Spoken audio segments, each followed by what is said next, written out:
Hi everyone, I did a video about Sly Marbo unboxing. I thought I'd give it a go. Unfortunately I'm not very good with skin, so I did struggle quite a bit on that, and I've not done a Vegetation model at all, so it was all quite new to me. I had tried practicing on some Vegetation bits that I had for the skin, which I didn't really like where it was coming out, but I carried on, did what I could. So I'll show you the end result and then talk about the colours that I used.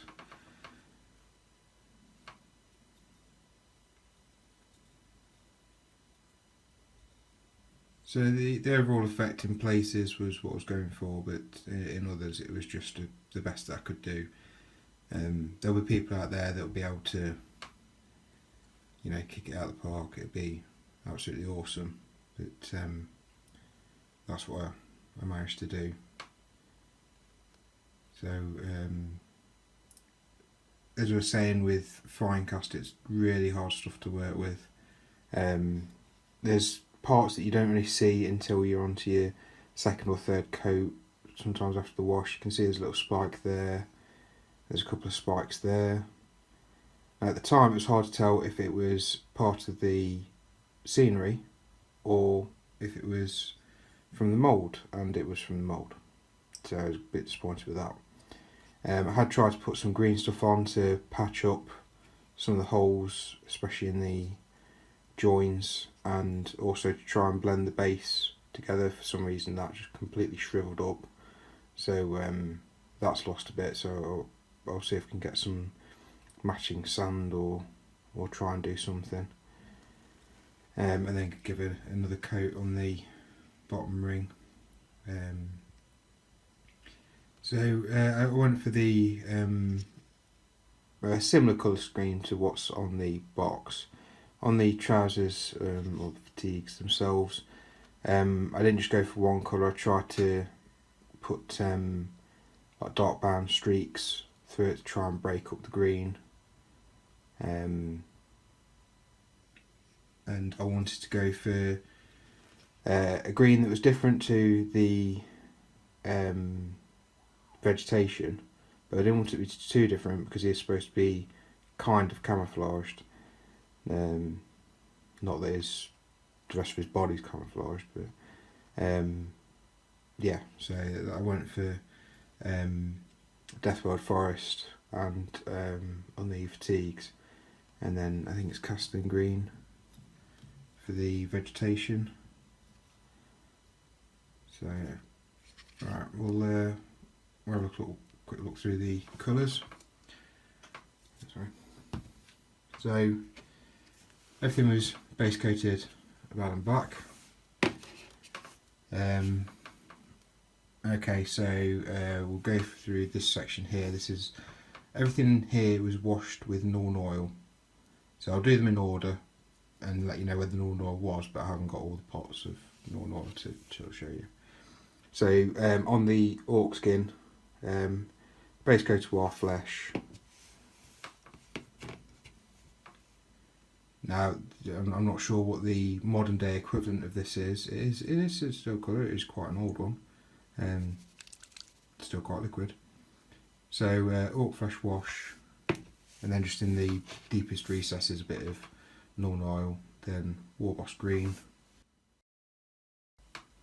Sorry, a bit of a wobble there. So the final green was Startskin green, just to finish off the flesh for the orc. So on the leather, it was a base of Rhinox hide, then washed with Norn oil, touch of Mornfang brown, and then just on the extreme edges, Baneblade brown. Moving on to the reds. So this is on the like feathering and headband that he's got. So base Mephiston red, wash Norn oil, Evilson scarlet, and then finally Wild Rider red. Onto the metalwork and the weapons. So lead belcher, wash with Norn oil, Rune Fang Steel, and then for the sword itself, Blood for the Blood God. So and that just finishes it off quite nicely. Then I used Dark Reaper on his vest, so it's black for the majority of it, and then just an edge highlight of Dark Reaper, and then a touch of Fenrisian Grey. Okay, and then moving on to colours that I use, Reikland Flesh Shade, and so the gold, so Retributor Armour, there wasn't a whole lot of gold, there's just head to the sword and a little touch here and there. Highlighter Liberator Gold, Reikland Flesh Shade, and then a touch of Liberator Gold, just to give it that highlight. So for the flesh, Bugman's Glow, then wash your Reikland Flesh Shade, then a bit more Bugman's Glow, just thin down to try and blend it in a bit, Cadian Flesh Tone, and Kislev Flesh. As I say, I think I messed it up, to be honest, because the skin for me, it just looks, I'm not keen on it.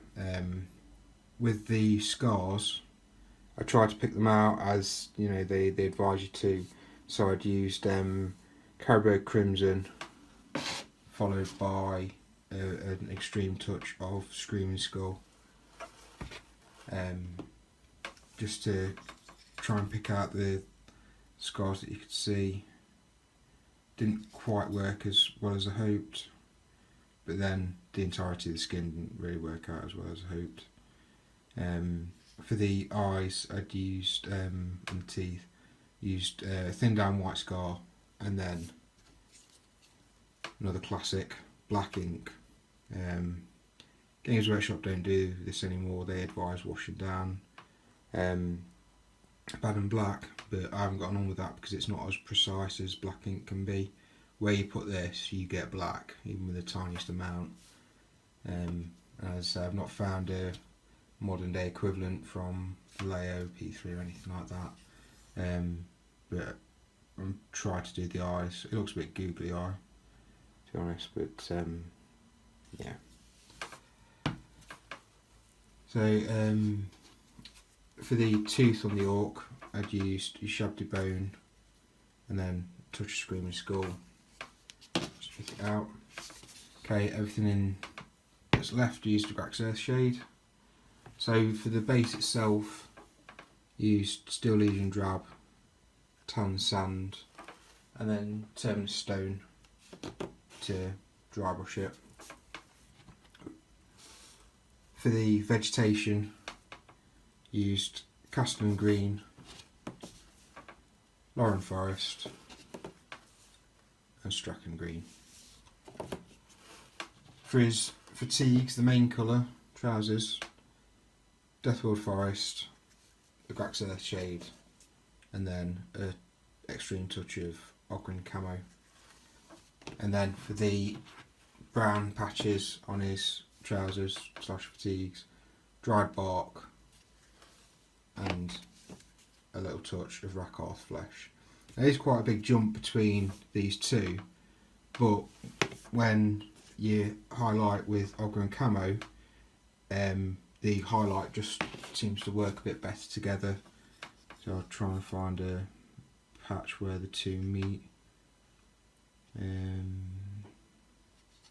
So try to do it down here.